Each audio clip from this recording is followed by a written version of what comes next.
在纽约皇后区有一个不太大的鱼塘，取名为 Golden Pond。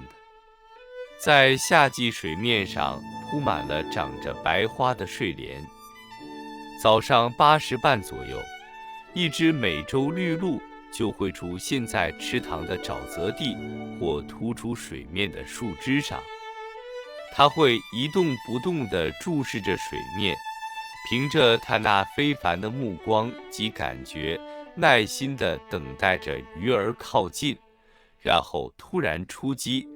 用它那长长的举巴将鱼儿夹着。如果鱼儿很小，它就直接吞下；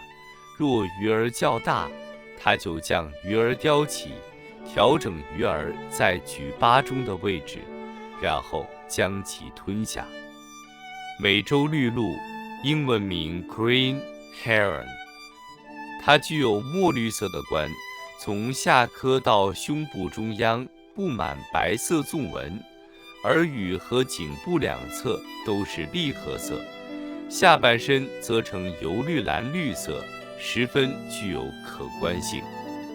我们眼前的这只绿鹭个子不太大，体长大约25厘米。绿鹭为了生存非常有耐性，我们为了拍摄它出击的瞬间，同样也需要十足的耐心。